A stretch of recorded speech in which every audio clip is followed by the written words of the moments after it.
여러분 안녕하십니까? 먼저 우리 성경 말씀을 읽겠습니다. 구약성경 사무엘상 15장 17절입니다. 구약성경 사무엘상 15장 17절부터 23절까지 읽겠습니다.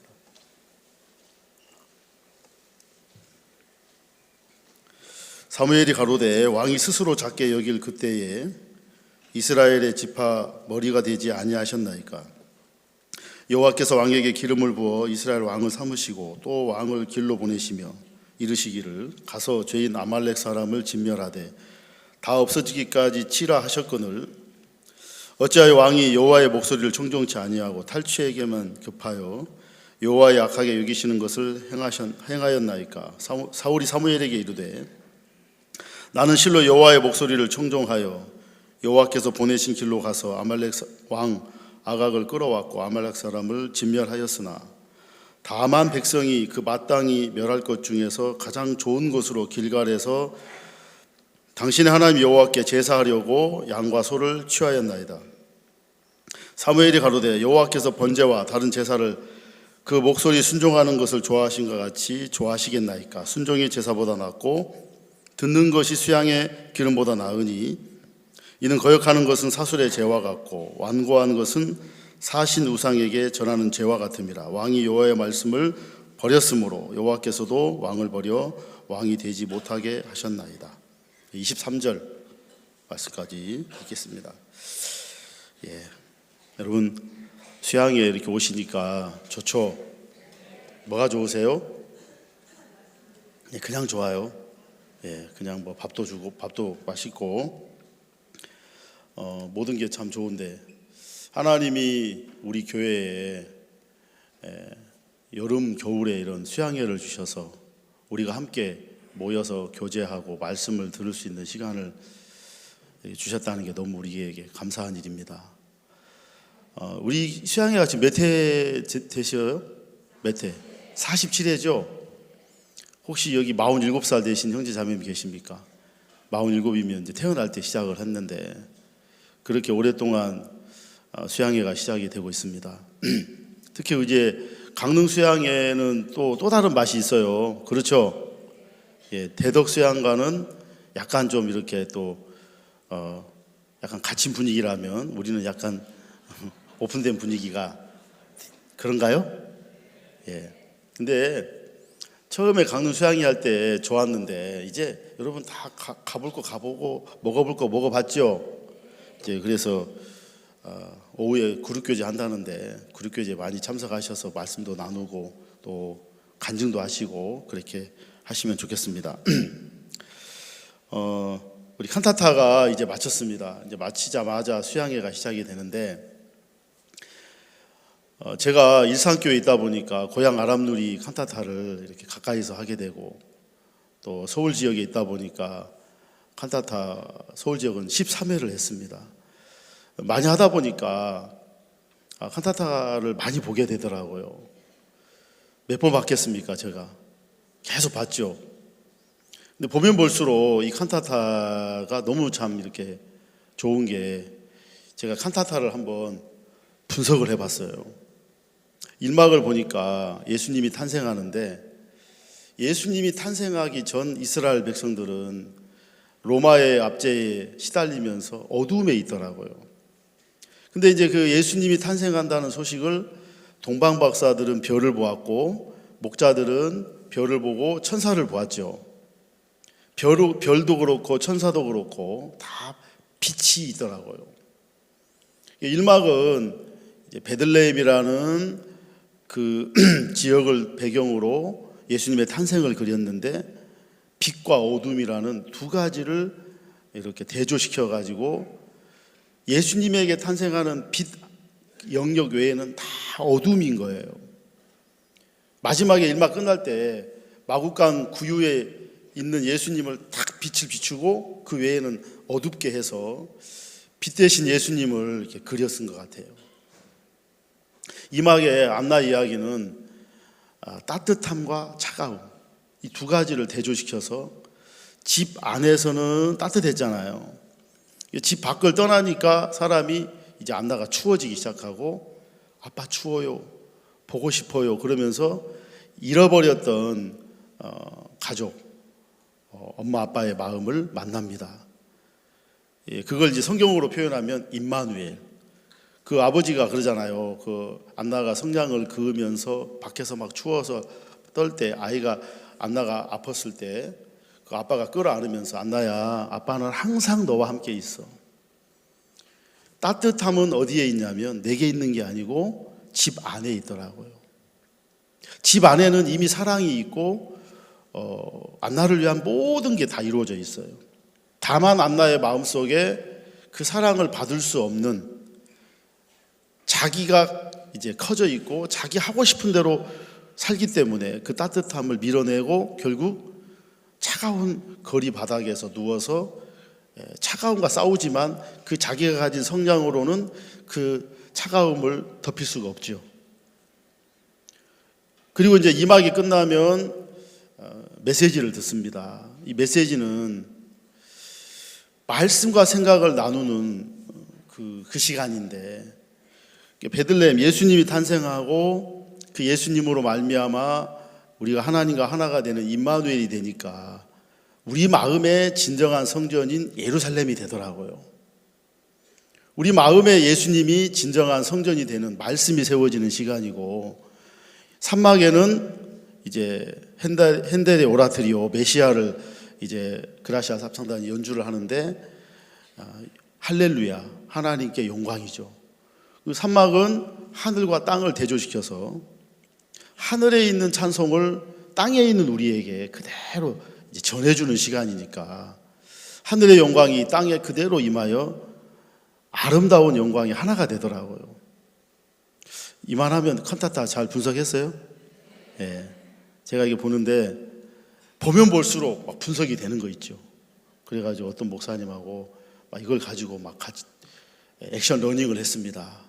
토의를 했단 말이에요. 가지고 막 하면 할수록 막 더 깊어지고 막 더 좋아졌어요. 그래가지고 야, 이 칸타타가 복음이구나. 사람들에게 이 복음을 전할 수 있는 너무 좋은 하나님이 테마를 주신 거예요.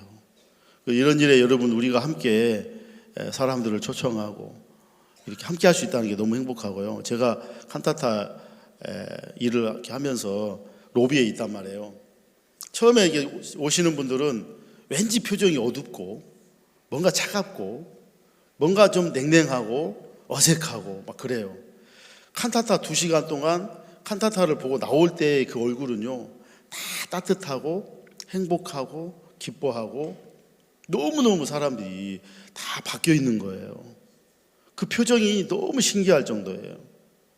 하나님이 예수님의 탄생이 우리 마음에 빛을 주고 우리 마음에 잃어버렸던 사랑을 회복하고 말씀이 우리 마음에 세워지고 하늘의 영광이 이루어지는 종합 선물 세트를 주신 거죠. 물론 구원을 받지 못한 사람들이 칸타타를 통해서 직접 구원을 받거나 복음을 그대로 받아들이기는 쉽지는 않지만 많은 사람의 마음을 하나님이 열어주시는 것을 보면서 너무 이렇게 좋았고, 혹시 여러분 옛날에 칸타타 하는 거 한번 보셨나 모르겠는데 제게 옛날에 했던 칸타타 자료가 있어서 한번 봤는데 깜짝 놀랐어요. 우리가 이걸 보고 감동했었나? 막 너무 지금 보면 너무 왜소하고 너무 식상하고, 그런데 그때도 여러분 너무 뜨거운 감동이 있었죠. 그만큼 우리도 이렇게 자라가고 있다는 겁니다. 제가 일반 음악회를 한번 갔었어요. 저희 교회 자매가 일반 합창단, 안양 시립 합창단 부반주자예요. 그래가지고 목사님 꼭 이번 정기 연주회 때 한번 와주십시오. 그래가지고 제가 예술의 전당을 한번 갔습니다. 칸타타를 이제 늘 벌써 수십 년을 이제 경험을 한 정통 음악가 아닙니까? 그래서 이제 딱 앉아서 보는데 여러분 너무 실망했어요. 그 한 사람씩 소리는 너무 좋은데 이 함께하는 소리, 이게 이제 우리가 너무 이제 음식으로 말하면 너무 맛있는 것을 먹다가 보니까 웬만한 음식 줘도 맛이 없어요.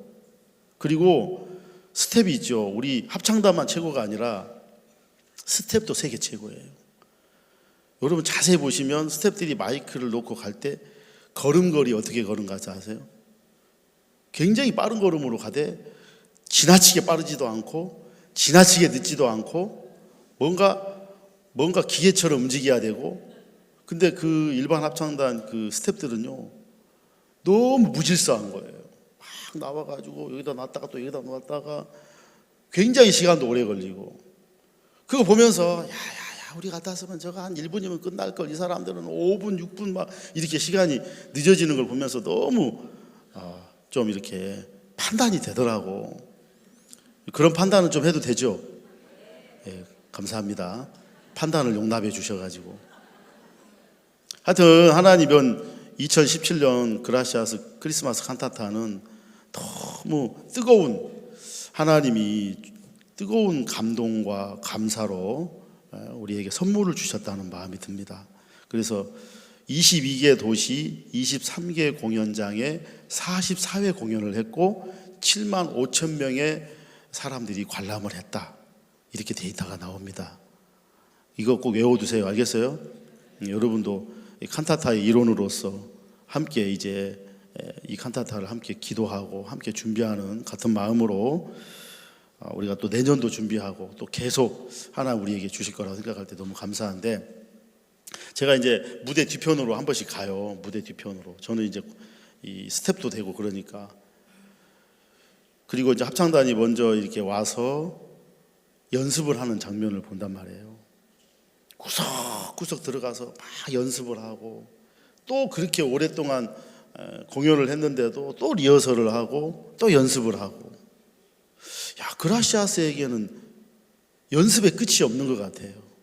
계속 연습하고 또 고치고 또 바꾸고 그러면서, 야, 우리 그라시아스 합창단을 다른 말로 표현하면 연습의 달인이다. 계속 연습을 하는데 세계 최고의 합창단은 연습의 달인이더라고요. 그러면 이미 어느 정도 수준이 됐고 실력도 되는데 왜 연습을 그렇게 악착같이 할까요? 연습을 그렇게 할 수밖에 없는 이유를 찾아야 돼요. 이들에게는 꿈이 있더라고요. 첫 번째, 이 칸타타 또 그들이 하는 모든 음악의 목적은 복음입니다. 사람의 마음을 열고 그 안에 예수 그리스도가 들어가는 이 영광의 복음을 전하는 일에 이 합창단이 음악으로 함께하는 하나님의 일꾼인 거예요. 그렇기 때문에 어떤 거 하나하나도 그냥 넘어갈 수 없어요. 칸타타 소품 중에 여러분 쥐 나오는 거 보셨어요? 쥐 있어요. 그 안나의 그 안나 이막에서 성냥팔이 소녀의 엄마 아빠 나오죠.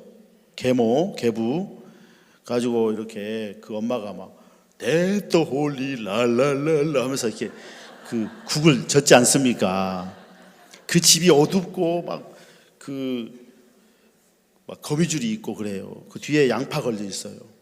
그리고 거미줄도 쳐 있고 거기에 빵이 있는데 빵이 있는 거기에 쥐가 2마리, 창틀에 2마리 있어요. 여러분 전혀 못 봤죠? 예. 우리 관객의 입장에서는 그게 안 보입니다. 경상도 말로 안 보여요. 알겠어요? 가까이 가서 봐야 돼요. 그리고 그게 있다고 저도 처음 봤어요. 이번에 박 목사님께서 말씀을 해주셔서 알았어요. 쥐가 있다는 거로. 쥐가 어디 있지? 해서 직접 가서 소품을 하나하나 봐가 사진을 제가 찍었어요. 궁금하신 분이 있다면 나중에 말씀 마치고 개인적으로 오시면 제가 그 사진을 카톡으로 보내드리겠습니다.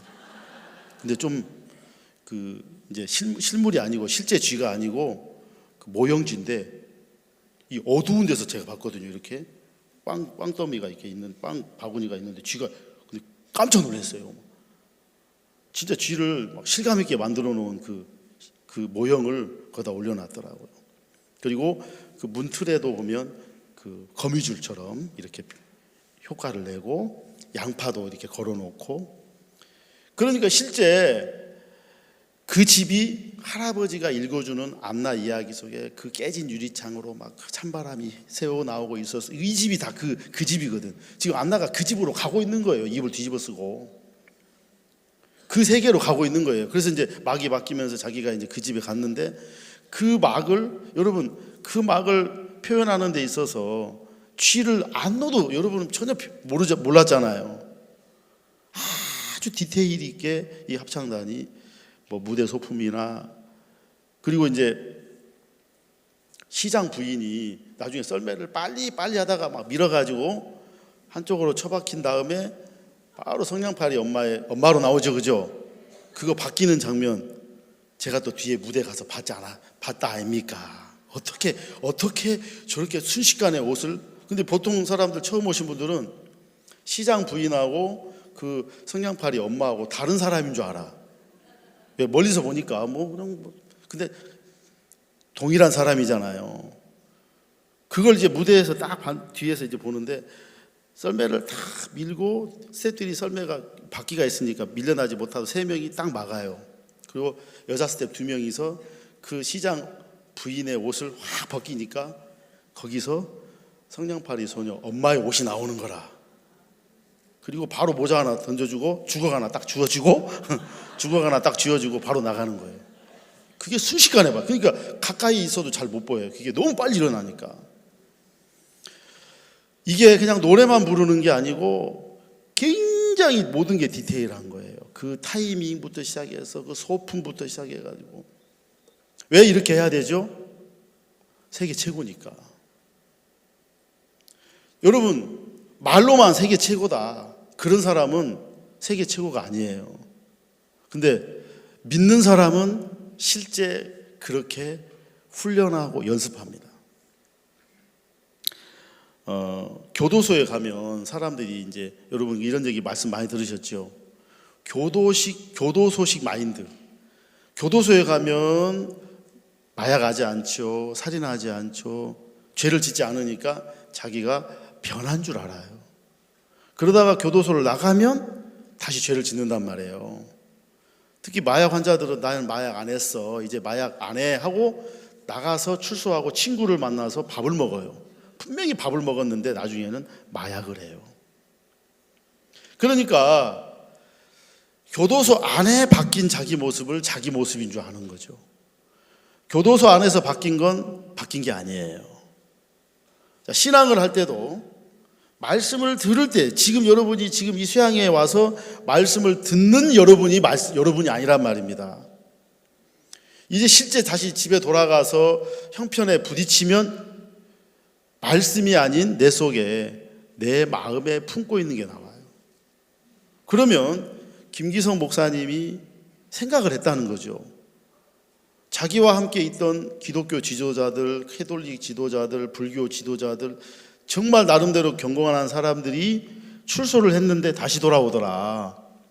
나보다도 훨씬 도덕적으로, 인성적으로 뛰어난 사람이 다시 교도소에 들어온다면 나는 두말할 것 없다.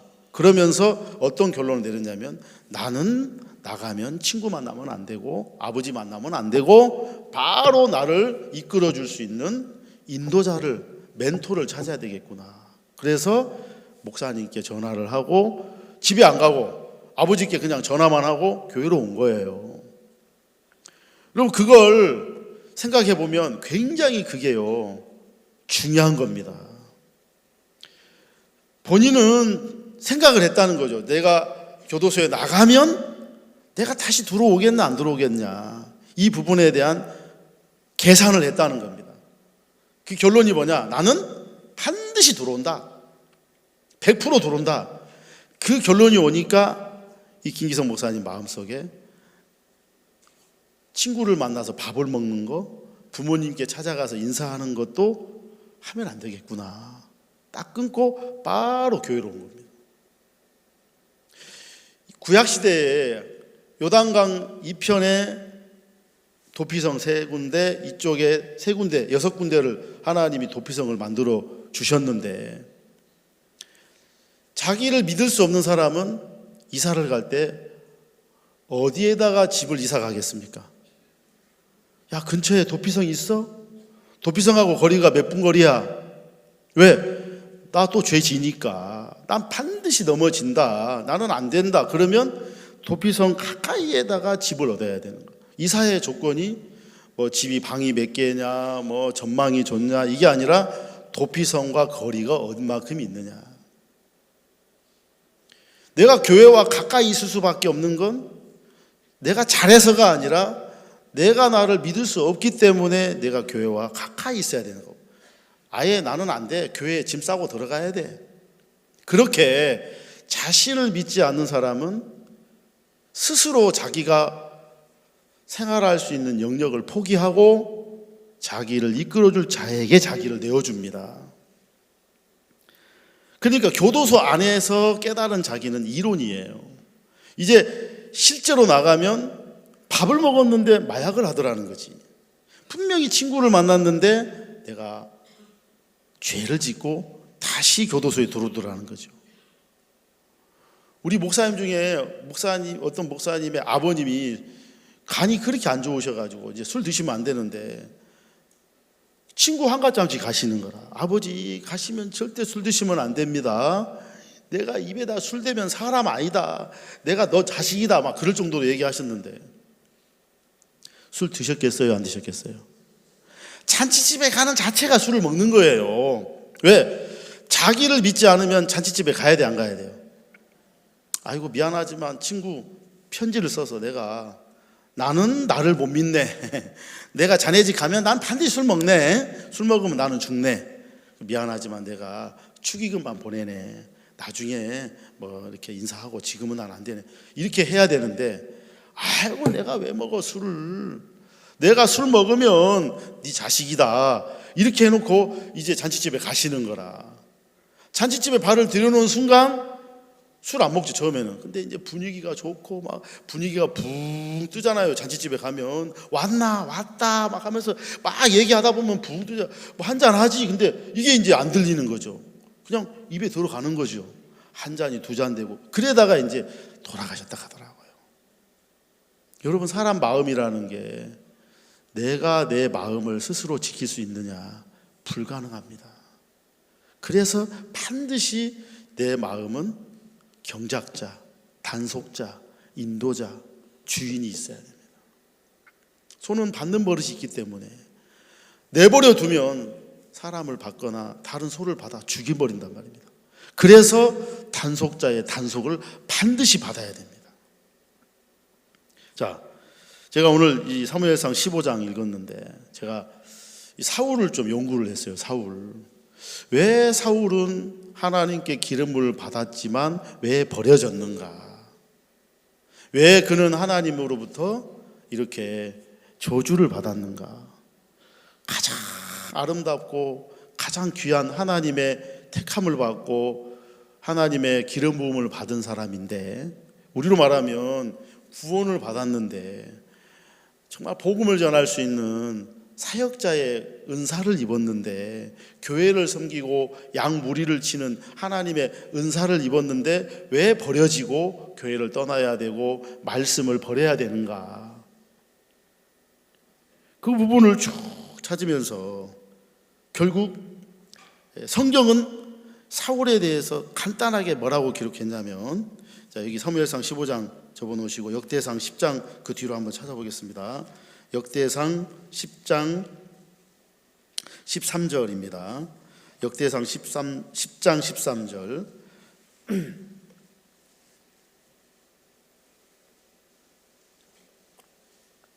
사울의 죽은 것은 여호와께 범죄하였음이라.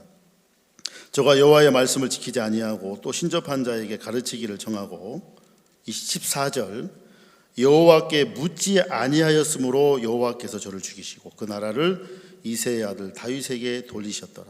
자, 결국 사울의 죽은 것은 하면서 사울에 대하여 하나님이 무슨 결론을 내리냐면, 여호와께 범죄했고, 그 범죄가 뭐냐?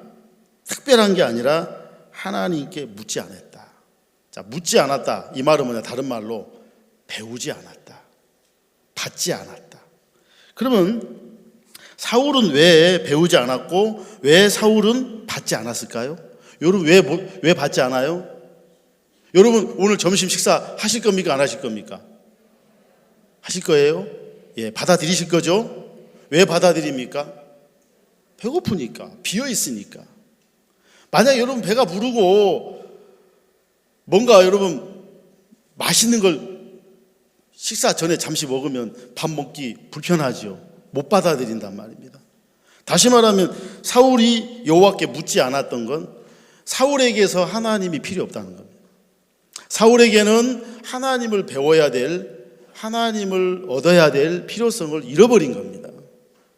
밥을 먹지 않아도 밥을 주지 않았는데 애가 굶어 죽어야 되는, 막 배고프고 어려워야 되는데 막 잘 먹고 잘 입는 거예요. 그러면 얘는 다른 데서 먹을 수 있는 통로가 있다는 거죠. 다시 말하면 사울은 하나님께 묻지 않아야 될 이유가 뭐냐? 다 알고 있단 말입니다. 배웠다고 생각하는 거죠. 근데 그것은 사울의 생각이지 실제는 사울은 지금 하나님과 끊어져 있단 말입니다. 하나님과 사귐을 갖고 배울 수 없는 관계, 이 관계가 지금 사울에게 바뀌지 않은 채 사울은 결국 하나님에게서 끊어졌고 하나님에게서 버려졌습니다. 묻지 않았다, 배우지 않았다, 받지 않았다. 이사야 26장 10절에는 이렇게 되어 있습니다. 악인은 은총을 입을지라도 의를 배우지 아니하며 정직한 땅에서 불의를 행하며 여호와의 위엄을 돌아보지 않는다. 악인은 은총을 입을지라도 뭘 배우지 않아요? 의를, 하나님을 배우지 않습니다. 왜 악인은 배우지 않을까요? 자기의 의가 있기 때문에 그렇습니다. 자기 방법이 있고 자기 나름대로의 선이 있고 내가 나를 지킬 수 있는 나의 옳음이 있기 때문에 그 의를 배우지 않는 겁니다. 결국 신앙이 실패된 사람들의 특징을 보고 사역이 실패하거나 신앙에 실패한 사람들의 원인을 찾아보니까 배우지 않는 겁니다. 제가 참 사역이 피곤하더라고요. 신앙이 피곤하더라고요. 꼭 시간에 맞춰서 어디까지는 가야 되는데 시간 맞춰서 가야 되니까 시간이 빠듯하고 차는 운전을 해야 되는데 졸리고 잠깐 눈 붙이고 갈 시간이 없을 정도 막 졸음과 사투를 벌이면서 여러분 운전하는 게 얼마나 고통스럽습니까? 힘들죠, 그죠? 한 30분 푹 자고 가면 막 너무 좋은데 그걸 잘 시간이 없어요. 그렇게 운전을 해라 하면요, 운전 막 진짜 너무 고통스러워요. 제가 그렇게 신앙을 했고 제가 그렇게 사역을 했습니다. 수양에 오는 게 기쁨이 아닌 거예요. 왜? 수양에 사람들 많이 데려와야 되는데 수양에 많이 사람들을 데려오고 싶은데 저의 원함은 많은데 사람들이 쫓아와요, 안 와요? 안 오더라고. 어떤 막 그 결과, 열매, 역사 이런 표면적인 결과 앞에 늘 쫓기니까 마음에 쉼이 없고 감사함이 없고 피곤하고 못하겠다. 이렇게 하다가 결국 나는 때려치워야 되겠다. 이렇게 생각이 흘러가더라고요. 근데 어느 하나님이 저에게 이걸 가르쳐 줬어요. 목사님과 교제를 하면서 자네는 믿음을 어디서 배웠는고 그러더라고요. 믿음을 내가 어디서 배웠지? 여러분 믿음 어디서 배웠었어요? 네? 어디 불국사에서 배우셨어요? 믿음을 교회에서 배웠는데 나는 믿음을 교회에서 배웠는데 실제 내 마음의 믿음은 나를 쉼을 못 주고 피곤하고 힘들고 여러분 막 교회 안에 꿈이 나타나고 막 소망이 나타나면 그건 내 거 아니에요. 그거는 믿음 있는 목사님 거고 교회 거고 내 거는 너무 초라하고 힘들고 이게 내 거예요. 그러니까 실제 내 삶은 줄여 죽는 거죠. 그러니까 둘째 아들이 아버지 집을 떠나서 결국 만나는 세계가 줄여 죽는 세계잖아요. 안나가 집을 떠나듯이 탕자가 집을 떠나니까 모든 것이 끝이 나면서 줄여 죽을 수밖에 없는 것처럼, 야, 이건 신앙 아니다. 이건 주를 섬기는 게 아니다. 내가 그건 알겠는데 내 마음을 내가 못 잡겠더라고. 저에게 교제를 해주신 목사님이, 박 목사님께서 교제를 해주시면서, 자네는 믿음을 사탄에게서 배웠어. 여러분, 사탄한테 믿음 배웠다면 그 믿음이 아니죠. 그렇죠? 왜? 피곤하면 그 믿음 아니죠. 피곤하면 믿음이에요, 믿음 아니에요? 아니죠. 힘든 건 믿음이에요, 믿음 아니에요? 믿음 아니더라고. 여러분, 밥 먹을 때 힘드세요? 힘들 때가 있어. 막 몸 안 좋을 때, 그렇죠? 근데 정상적 컨디션이라면 밥 먹는 게 좋고, 또 특히 이제 막 배고플 때는 막 얼마나 맛있습니까? 교회 와서 말씀 들으면 막 재미있고, 막 말씀이 막 진짜 막 꿀보다 달고 해야 되는데, 그 말이 그 말이고, 이 말이 저 말이고, 저 말이 이 말이고, 내 마음에 이 말씀이 내 마음에 만나는 맛이 없는 거죠. 제가 사역이 너무 피곤하더라. 그만둬야 되겠다. 마침 그때 제 동기 목사님 한 분이 교회를 떠났어요.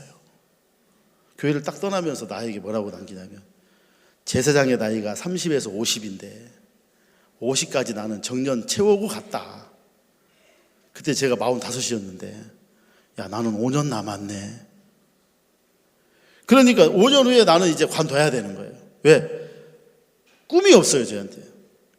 당신의 꿈은 무엇입니까? 그러면 내가 할 말이 없는 거예요. 세계 최고의 목사? 에이, 그건 나하고는 이제 물 건너갔고. 내 마음속에 막 올라오는 그 피곤함, 답답함, 공고함, 이게 이제 보니까 영적 우울증이더라고요. 이걸 못 벗어나는 거라. 근데 이 우울증이 왜 무섭냐면, 병 같지도 않은 병이 와가지고 마음을 누르니까 이거 뭐 문제야. 그리고 또 한 번씩 여러분 어때요? 또 즐거움이 있어요, 없어요? 또 한 번씩 그걸로 또 이제 땜빵을 하니까 뭐 즐거움이 한 번 오니까 뭐 또 잊어버리다가 또 마음에 우울감이 찾아오면 또 거기 잡히다가 또 한 번씩 또 뭐 이렇게 기뻐하고 뭐 이러니까 사람들이 대수롭지 않게 생각하다가 결국 자살까지 간단 말이에요. 내가 교회를 끊어버리고, 내가 종을 끊어버리고, 말씀을 끊어버리더라고. 실제 그렇게 떠나버린 사람들이 많죠. 그건 어떤 본인의 어떤 연약함, 그것보다도 성경은 말하기를, 사울이 죽은 것은 하나님께 묻지 않았다. 더 이상 배우는 기능이 끝난 거예요. 신앙을 할 때 여러분 마음에 배워야 될 기능이 끝났다. 이 말은 뭡니까? 내가 배울 수 있는 마음을 잃어버린 겁니다. 그럼 누가 배우냐? 여러분, 배울 수 있는 사람 누구죠? 누가 배울 수 있어요? 꿈이 있는 사람이 배웁니다. 소망이 없는 사람은 배우지 않아요. 그냥 살아요. 왜? 그냥 육신대로, 형편대로, 시간 있는 대로 그냥 자기를 내어주며 살지, 내 마음을 부딪히고 싸우고 하나님을 찾아야 되고 물어야 되고 그렇게 안 한단 말입니다. 악인은 구원을 받았냐 안 받았느냐, 죄인이냐 의인이냐라는 그 신분을 말하는 게 아니고, 악인은 어떤 마인드를 가진 사람이냐면, 구원을 받아도 여전히 악인의 마인드를 가지고 사는 사람은 배우지 않아요. 묻지 않아요. 신앙이 어떻습니까?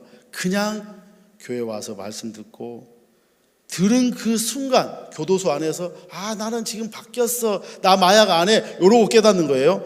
난 나가면 그냥 이제 아무 생각 없이 친구 만나 밥 먹고, 그냥 친구 만나는데 그 뒤에 있는 내가 걸려들 수 있는 그 죄악에 무방비로 노출되는 겁니다. 실제 여러분들이 말씀을 듣고 있는 지금 이 모습이 내 신앙이라고 생각하면 착각이겠죠.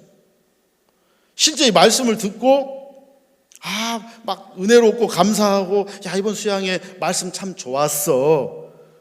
그 기억이 중요한 게 아니라 실제 여러분 그 말씀은 여러분을 배우게 하고 묻게 하고 그 삶을 향하여 연습하게 해야 되는데, 여러분 삶에 연습이 사라지고 배울 수 있는 마음의 기능을 잃어버렸다는 건 이미 여러분의 마음이 어디로 됐냐?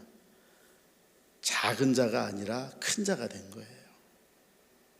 사무엘상 15장에 사울이 왕이 될 때를 사무엘이 뭐라고 얘기하냐면, 사무엘상 15장 17절에 사무엘이 가로되 왕이 스스로 작게 여길 그때에 이스라엘 지파의 머리가 되지 아니하셨나이까. 언제 하나님이 사울을 택합니까? 언제 하나님이 사울을 부릅니까? 작게 여길 때, 작은 자였을 때. 너무 부끄러워서 행구 사이에 숨었어요. 왕으로 세울 때. 자신을 크게 여기지 않고 작은 자로 여겨서, 나 같은 자에게, 하나님 나 같은 자에게 이런 은혜를 베풀어 주십니까? 작은 자에게 은혜가 임하고, 그리고 그 작은 자의 마음속에 말씀이 머무르고 하나님과의 관계와 사귐이 형성이 되는데, 문제는 분명히 시작은 작은 자였어요. 사울의 시작은 작은 자였는데 시간이 지나면서 사울이 점점 커지는 겁니다. 암몬 자손 나하스가 길앗 야베스 사람들에게 막 너희 눈을 빼야 내가 약속하겠다 하고 막 그럴 때 막 하나님의 영의 감동을 받아 한결이 소를 취해가지고 12지파에게 나눠주면서 전쟁을 했을 때 하나님이 암몬 자손을 이기겠단 말입니다. 사울에게 있어서 한 번 전쟁에 이긴 거고, 그 뒤로부터 마음이 높아지고 자기가 뭔가 할 수 있다는 마음이 들어오면서 사울은 점점 그때부터 배우는 기능, 듣는 기능이 죽어버리는 거예요. 그러면서 이제는 더 이상 기다릴 수 없고 자기가 번제를 드려야 되고, 사무엘상 15장 1절에 이제 왕은 여호와의 말씀을 들으소서 아말렉을 진멸하라는 하나님의 음성 앞에 사울이 어떻게 들어요? 자기 식으로 들어요.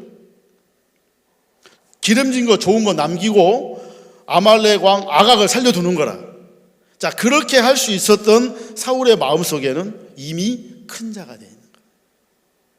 더 이상 내가 하나님 앞에 무릎을 꿇고 하나님의 것을 배우고 묻고 기다릴 수 있는 자가 아니라 스스로 내 에너지를 가지고 행할 수 있는 자. 하나님 안 줘도 내 거 가지고 살면 되지. 여기에 전기가 끊어지면 정전이 돼야 되는데 발전기가 있으면 발전기로 전기를 돌리면 아무 문제, 정전이 돼도 자가 발전기가 있으면 문제 안 되겠죠. 내게 자가 발전기가 있는 겁니다. 말씀 없어도 하나님께 묻지 않아도 하나님께 받지 않아도 내 안에 내가 얼마든지 내 것을 가지고 살 수 있는, 여러분 이게 얼마나 무섭고 얼마나 큰 타락인지를 사울이 전혀 깨닫지 못하고 점점 그는 더 이상 들을 수 없습니다. 들어도 어떻게 들어요? 자기 식으로 듣습니다. 부부싸움 중에 제일 치열한 싸움이 뭐예요? 왜 당신은 당신 입장에서만 듣냐 이거야. 그래서 싸우죠. 근데 이게 참 내 마음이 아내에게로, 아내의 마음이 남편에게로 잘 건너가져요, 못 건너가져요? 돌아오지 않는 다리를 건너는 거야 이거. 그러니까 건너기 싫은 거지, 그죠? 이거 건너가면 못 돌아오는데, 그러면 이제 내가 늘 종으로 살아야 되나? 여러분, 이게 이제 역지사지가 안 되는 거라. 자기가 강하니까.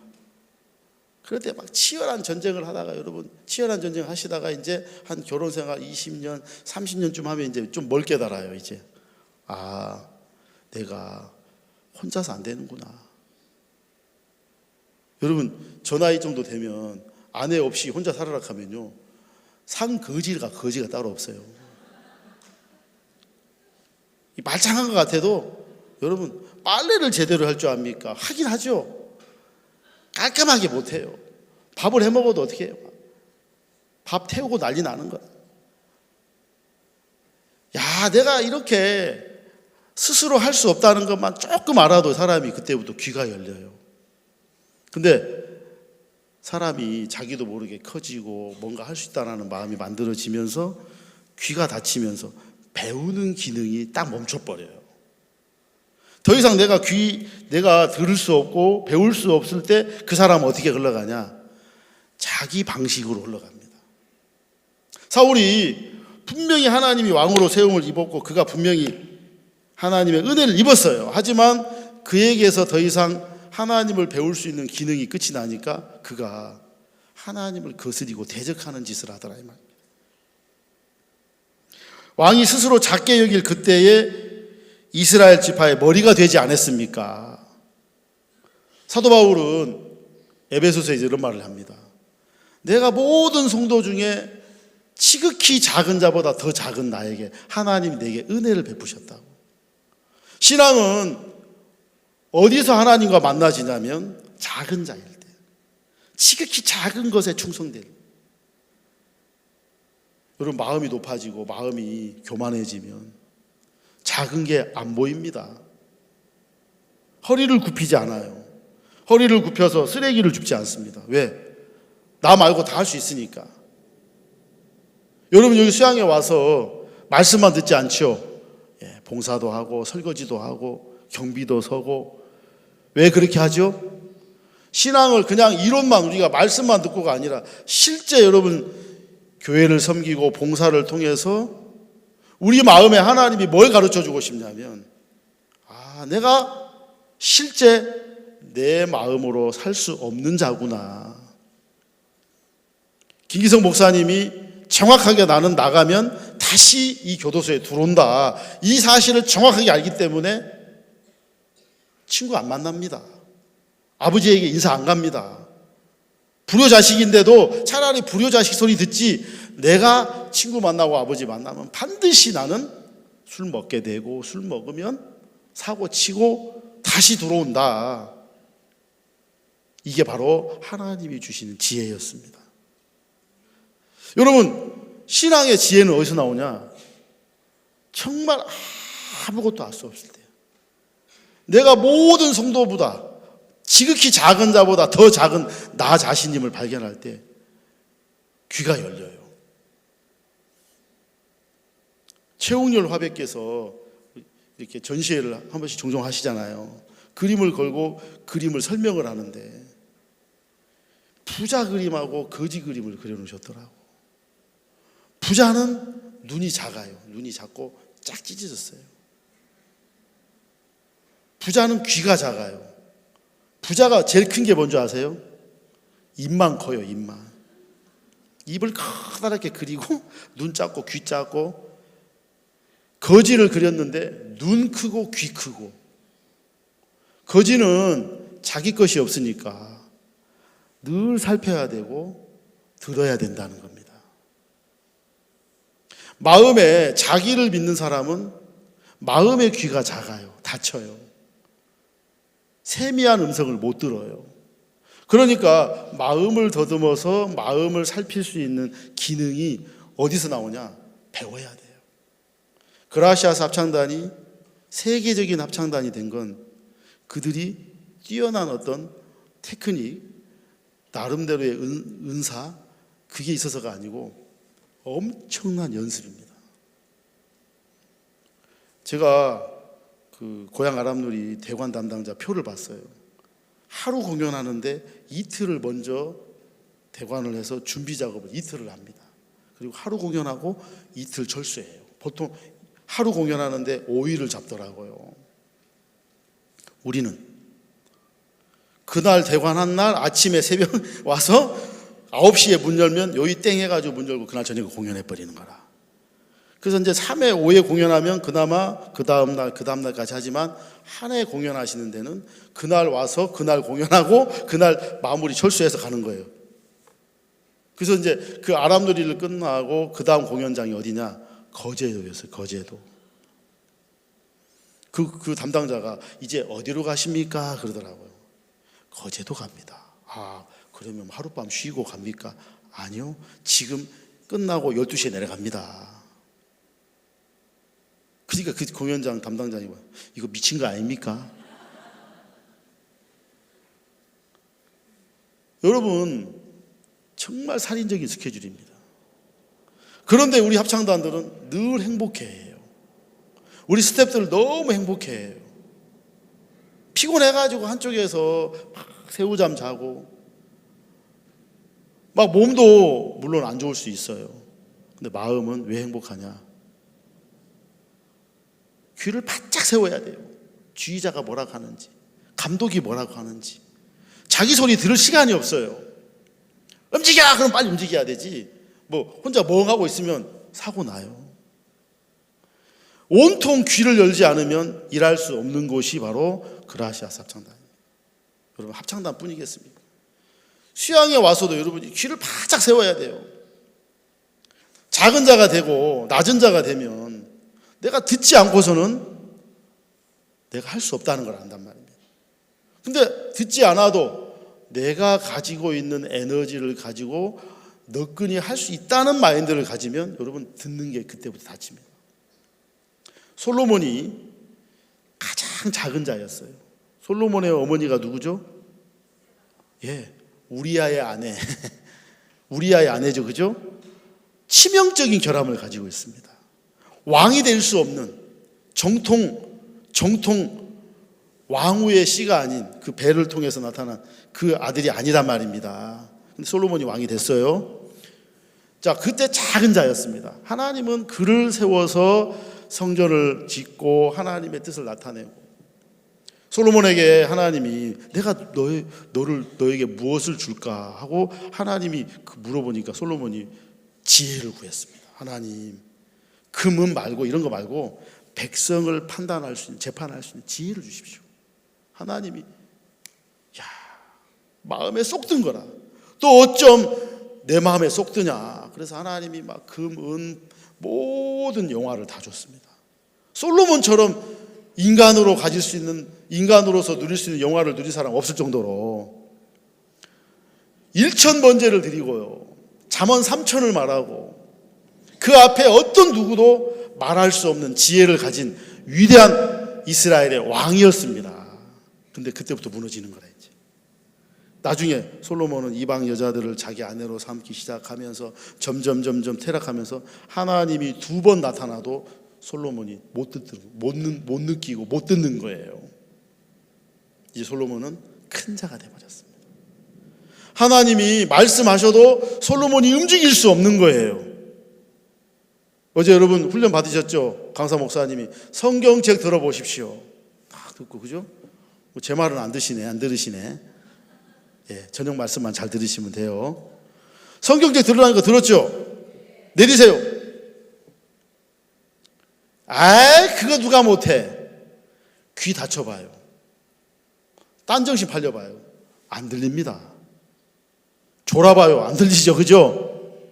이 소리 들으려면 내가 저 소리에 맞춰야 돼, 지금. 그러려면 여러분, 나는 정말 아무것도 아닌 작은 자의 내 본질을 찾아가야 됩니다. 내가 누구냐? 여러분의 모습은 여러분이 부름을 받을 때가 여러분의 모습입니다. 제가 여기서 여러분 앞에 말씀 전하는 목사고 마인드 강사고, 내가 뭔가, 여러분 이거 제 모습 아닙니다. 나를 부를 때에 하나님이 나를 부르실 때, 저는 1988년 12월 25일 날 구원받았습니다. 크리스마스 날이 제 구원받은 날이에요. 제가 군대에 있을 때 구원받았는데, 그래서 그때 나를 부르실 때 저는 술꾼이었고 담배 꼴초였고 완전히 더러운 인간이었어요. 진짜 세상에 소망 없고 종교에 피폐된 완전히 썩어 빠진 사람이었습니다.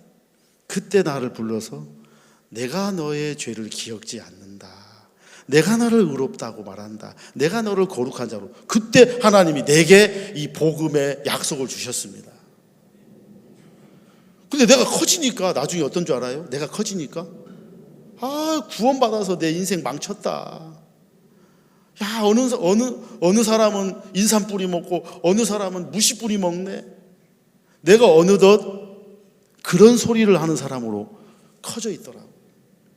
하나님이 지금도 여러분에게 하셔야 될 일이 하나 있다면 나를 부르셨던 그 작은 자, 내 것 아무것도 없었던 그때를 만나고 싶은 거예요, 하나님은.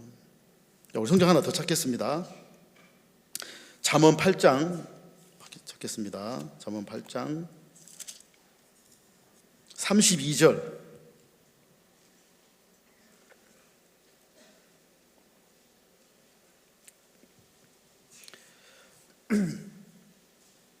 잠언 8장 32절. 아들들아 이제 내게 들으라. 내 도를 지키는 자가 복이 있느니라. 훈계를 들어서 지혜를 얻어라. 그것을 버리지 말라. 34절을 다 같이 읽겠습니다. 시작. 누구든지 내게 들으며 날마다 내 문 곁에서 기다리며 문설주 옆에서 기다리는 자는 복이 있나니 대저 나를 얻는 자는 생명을 얻고 여호와께 은총을 얻을 것입니다. 그러나 나를 잃는 자는 자기 영혼을 해하는 자라. 무릇 나를 미워하는 자는 사망을 사랑하느니라. 누구든지 내게 들으며 날마다 내 문 곁에서 기다리며 문설주 옆에서 기다리는 자는 복이 있단 말입니다. 누가 문설주 옆에서 기다리고 누가 문 곁에서 늘 귀를 쫑긋 세워서 뭐라고 하는가, 주인이 지금 뭐라고 하시는, 여러분 문에서 들으면 이게 잘 안 들린단 말이에요. 귀를 쫑긋 세워야 돼요. 막 집중을 다 해야 돼요. 딴 거 쳐다보고는 못 들어요. 이렇게 말씀 들으실 수 있어요? 한번 해보시오. 말씀 들을 때 여러분 왜 잠 오냐? 문설주 옆에 안 듣고 저 빨리 백화점에 쇼핑 나온 아줌마들처럼 여유가 있는 거예요. 막 그냥 커피 한 잔 먹고 그냥 이렇게 보고. 이렇게 사는 사람은 잘 사는 사람일까요? 못 사는 사람일까요? 못 살죠, 그죠? 못 살죠? 왜 못 살아요? 잘 사니까 그렇게 살겠죠. 시장에서 장사하는 분들은 전쟁하듯이 살더라고요. 한 사람 물건 팔아주는 게 고맙고, 거지는 누가 나에게 무엇인가를 주면 그게 고마운 거예요. 여러분, 내가 날마다 내 문 곁에 기다리며 문설주 옆에서 기다리는 자는 복이 있다. 오늘 안 줬습니다. 아무것도 없어요. 그래도 기다려야 되는 거라. 왜? 그것 말고는 내 것이 없는 거지요. 그거 말고도 내 거 있어요. 가서 내가 얼마든지 나를 위하여 살 수 있는 게 있다면 이 사람 기다릴 필요 없겠죠. 조건만 되면 그냥 아이고 그만하자 이제. 아이고 언제까지 거기 기다려야 되노? 언제까지 내가 있어야 되노? 이렇게 생각하면서 떠나는 거죠. 내가 이 교회 안에 더 이상 못 있겠다. 교회에서 나가라고 해서 나가는 게 아니에요. 더 이상 기다릴 수 없는 겁니다. 사울이 더 이상 사무엘을 기다릴 수가 없어요. 왜? 사울의 마인드는 어떻게 형성됐냐? 이미 첫사랑을 잃어버렸습니다. 여러분, 에베소 교회가 얼마나 많은 기능을 가지고 있습니까? 아닌 자를 시험하고 정말 여러분 영적인 신령한 기능을 가졌는데 하나님은 너를 버리겠다. 촛대를 옮기겠다. 왜요? 처음 사랑을 버렸다. 나는 뭔가 잘하면, 내가 말씀을 많이 깨달으면 하나님이 나에게 더 많이 역사할 줄 알았어요. 내가 뭔가 큰 은혜를 입으면 그 은혜가 내게서 뭔가 하나님을 섬길 수 있는 힘을 줄 줄 알았는데, 여러분, 내가 은혜를 입은 거하고 내가 하나님 섬기는 거는 내가 섬기는 게 아니고 하나님이 내게 주셨고 나는 그 하나님의 것을 받은 것 뿐입니다. 그러니까 우리가 이미 다 받았는데 안 받은 것처럼, 왜? 커지면 그렇게 느껴지는 거예요. 점점 목사가 되고 말씀을 전하고 내가 무언가 하나님의 역사를 맛보면 나도 덩달아 커지는데 이 부분을 전혀 감각을 못하니까 같이 내가 그냥 덜렁덜렁 커지면서 결국 내 마음에 무슨 마인드가 형성이 되냐면 그때부터 내가 듣는 기능을, 배우는 기능을 잃어버리는 거예요. 그러면 여러분 바람든 무처럼 아무짝에 쓸모없는 겁니다. 깍두기를 담습니까? 그걸로 무채를 썰 수 있습니까? 바람든 무 어떻게 해요? 어떻게 쓸 수 있어요? 없어요? 망고에 쓸 수 있어요? 없어요? 없습니다. 커져버린 그리스도인, 자기를 믿는 마음을 받아들인 그리스도인, 소금이 맛을 잃은 것처럼 아무짝에 쓸모없어요. 전도도 해도 전도하는 게 아니에요. 다 오히려 교회를 해치고 망치고 복음을 거스리는 일밖에 안 되는 겁니다. 하나님 우리의 위치를 어디다 뒀냐? 그 주인의 문설주 앞에, 문 앞에 날마다 거기서 만나야 돼요. 주인이 거기 있냐? 예. 내가 주인으로부터 오는 그 소리, 교회로부터 들려지는 그 음성, 하나님의 말씀이 여러분 마음속에 들려져서 그 말씀이 여러분 마음에 들어갔을 때 그 말씀이 여러분 마음의 죄를 이기게 하고 육을 이기게 하고, 여러분 어떤 누가 육을 다스릴 수 있습니까? 영으로서 육을 다스려야지. 말씀이 아닌 그 어떤 것도 여러분의 육을 다스릴 수 있어요, 없어요? 불가능합니다. 그렇다면 나는 오늘 말씀 들어야 된다. 나 오늘 말씀 받아야 된다. 나 저 말씀 안 받으면 나는 안 된다. 이런 마음으로 수양에 오셨습니까? 한번 가볼까? 왔어요. 졸음도 받아들이고 여러분 백화점 쇼핑 나온 여자처럼 말씀 들으실랍니까? 그러면 여러분 그냥 들을 수는 있어요. 음파가 여러분의 귀를 때리긴 하죠. 하지만 여러분의 마인드는, 마음의 구조는 안 바뀝니다. 사울이 더 이상 못 듣더라고. 진멸해라, 아말렉을 진멸해라. 진멸이라는 말이 뭐예요? 다 없애라 그 말인데 왜 남기죠? 자기가 보는 눈이 있었습니다. 그 눈을 가지고 가려내려면 사울이 어떤 사람이 돼야 되냐? 큰 자가 돼야 됩니다. 어느덧 큰 자가 되면 감사함으로 받을 수가 없어요. 하나님의 지으신 모든 게 선함에 감사함으로 받으면 버릴 것이 없는데 내가 더 이상 감사함을 받지 못한다. 이 말은 뭡니까? 커져버린 겁니다. 바울은 우리에게 이런 신앙 가르쳐 줬습니다. 목사님은 우리에게 뭘 가르쳐 줬어요? 그 말석에 앉아라. 오늘 하나님이 나를 부르시면 말석에 앉아라. 거기서 나를 상속으로 올릴 때 가야지. 말씀이 뭐라고 하느냐? 아픈데 나았다 그러면 예, 나았습니다. 슬픈데 기뻐해라. 기뻐하겠습니다. 자, 그러려면 어떤 사람이 말씀과 반응합니까? 예, 문설주에서, 문 옆에서 날마다 여기서 나오는 소리, 여기서 나오는 결정만이 나의 결정입니다. 여러분, 우리는 너무 부유해졌습니다. 이제 물론 형편은 옛날 같지 않겠죠.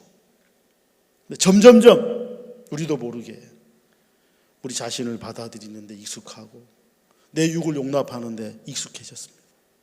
이만하면 됐지. 여러분, 내가 어느덧 가진 기준으로 신앙을 하려고 하는 이 위험한 신앙을 하고 있습니다. 수양에 와도 그냥 진짜 백화점 쇼핑 나온 여자처럼 왔지 전쟁에 나가는 군인처럼 안 오는 거라. 내가 오늘 이 자리에 내 가족들을 초청하지 않으면 안 된다. 이 칸타타 진짜 내가 내 친구들에게 보여주고 싶다. 막 싸우듯이 전쟁하듯이 내가 하나님의 마음을 내가 받지 않으면 안 되는 겁니다. 왜? 내게는 없으니까. 근데 어느덧 이제 있는 거죠. 까마귀가 왕이 되고 싶어가지고 막 기웃기웃하니까 온갖 새들이 흘려놓은 깃털이 많은 거 다 꽂으니까 총천연색, 야, 보지도 못한 새가 왕이 된 거예요. 근데 자세히 보니까 다 하나씩 빼가니까 까마귀, 새카만 까마귀만 나오듯이 하나님이 우리를 말씀을 여러분 꼽아야 되는 게 아니라 문설주 앞에서 여러분이 거기서 말씀을 기다리고 그 위치를 사울이 찾았더라면 예, 알겠습니다. 진멸해버리는 겁니다. 내 보기에 어떠하든지 상관없이. 아멘. 예. 여러분, 말씀을 기다리십시오. 그리고 당신의 종이 이 교회 안에 뿌린 꿈을 같이 꾸고 같이 기다리십시오. 그리고 같이 말하십시오. 이걸 연습하십시오. 그리고 계속 하십시오. 그리고 우리는 오늘도 하나님이 우리를 부르시고 이 교회 안에 두신 그 은혜를 입을 수밖에 없는 가장 어떤 작은 자보다 더 작은 위치에 날 두어서 거기서 하나님이 나와 관계를 형성하고 하나 우리에게 사귐을 주는 겁니다. 믿음은 많은 열매, 화려한 역사를 얻는 게 아니라 그 하나님 한 분과 나와의 아주 깨끗한 관계를 형성하는 겁니다. 그 참 감람나무 뿌리에 진액을 함께 받는 자, 그 위치에 나를 둔 겁니다. 그래서 우리는 돌 감람나무 가지의 모양을 가지고 있지만 나는 어떤 열매를 맺느냐, 그것보다 더 중요한 건 그 뿌리로부터 오는 진액을 내가 오늘 받고 있다라는 그 관계, 사귐, 흐름, 오늘 성령이 우리 교회 가운데 그 마음을 여러분에게 감가시켜 주는 겁니다. 그래서 여러분 이 수양회 때 백화점 쇼핑 나온 여자처럼 수양회에 계시지 마시고 문설주에 앉아서 뭐라고 교회가 말아. 야, 오늘 세척 누구라 하더라. 몰라, 나 안 들었어. 그래가지고 나가지 말고 내가 작은 음성부터 하나씩 들으면서 하나님이 우리에게 이 교회 안에 믿음을 배울 수 있는 기회를 주시고 우리에게 소망을 주셨습니다. 그래서 누구든지 여러분 배울 마음만 있으면 여러분 배울 수 있습니까 없습니까? 우리 교회처럼 배울 수 있는 기회가 널려 있는 교회가 없는데 배우지 않았다는 건 그만큼 내가 필요로 하지 않는 자기를 어느새 잃어버린 그런 마음으로 사단에게 우리가 이렇게 속았습니다. 저도 오랜 시간 사단에게 속아서 사역을 하는데 피곤하고 신앙을 해도 피곤하고 수양에 가는 게 막 피곤하고 다 피곤하더라고요. 근데 하나님 어느 날 내가 배우지 않는 사람이었구나, 내가 완전히 사단에게 속았구나, 말씀을 믿지 않았구나, 그런 나를 발견하고 난 뒤에 작은 마음 하나, 내가 교회로부터 말씀을 듣게 하십시오. 제가 구원받고 첫 수양회를 갔을 때 나를 같이 데려간 목사님이 저한테 그 말을 해주더라고요. 김영재, 오늘 사역자 모임 때 박 목사님께서 이런 말씀 하시더라. 무슨 말씀 하셨는데요? 형제들이 나를 교회에서 쫓아내면 신발장에서 말씀 듣게 해달라, 그 얘기를 하시더라.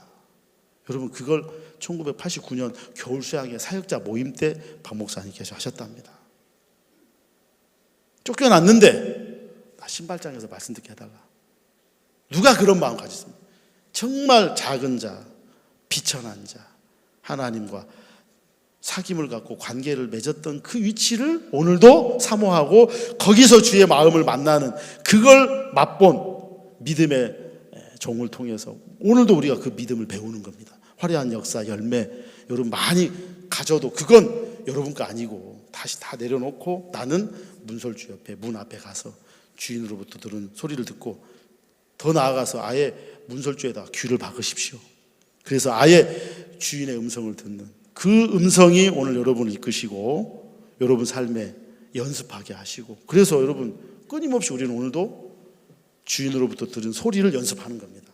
야, 나는 세계 최고의 목사다, 나는 세계 최고의 마인드 강사다, 성도다, 나는 세계 최고의 누구다. 그래서 그걸 연습하는 겁니다. 그 연습은 절대 헛된 소리가 아니고 꿈과 정확하게 연결되어 있기 때문에 우리가 마음껏 소리 질러 외칠 수 있는, 하나님 우리에게 그런 영원히 없어지지 않는 그리스도로 말미암는 관계로 우리 안에 형성을 하신 거라는 사실 기억하시고, 계속되는 수양회 속 여러분 정말 문설주 옆에서 귀를 듣는 그 사람처럼 말씀을 들으시면서 이번 한 주간 여러분에게 큰 은혜가 되기를 바랍니다. 기도하겠습니다. 걸어가신 하나님 아버지, 우리도 모르는 사이에 우리 자신이 커지고 세워지는데 전혀 감각할 수 없었습니다. 하지만 하나님께서 우리에게 이 교회와 종을 주셔서 우리의 마음을 꺾고 깨트려서 우리를 부르셨고 우리를 만났던 그 위치에서 하나님 우리를 여전히 기다리고 있습니다. 아버지 집을 떠난 탕자처럼 또 그 집을 떠난 안나처럼 추위가 기다리고 있고 배고픔이 기다리고 있는 그곳에서 우리는 뭔가 꿈을 이루려고 했는데 그게 허망한 꿈이었습니다. 이제 하나님 우리 속에 다시 하나님과 연결할 수 있는 기회를 주셨습니다.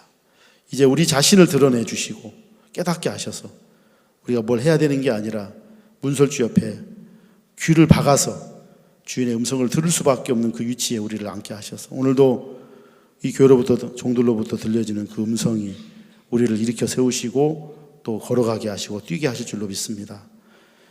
이번 겨울 캠프 하나님이 복 주시고 우리 사랑하는 성도들에게 들려지는 말씀이 그들의 영혼을 정말 새롭게 하셔서 다가오는 새해에도 교회와 함께 종과 함께 우리가 힘있게 복음으로 살다가 하나님 앞에 서게 되기를 바랍니다. 감사를 드리며 예수님의 이름으로 기도드립니다. 아멘.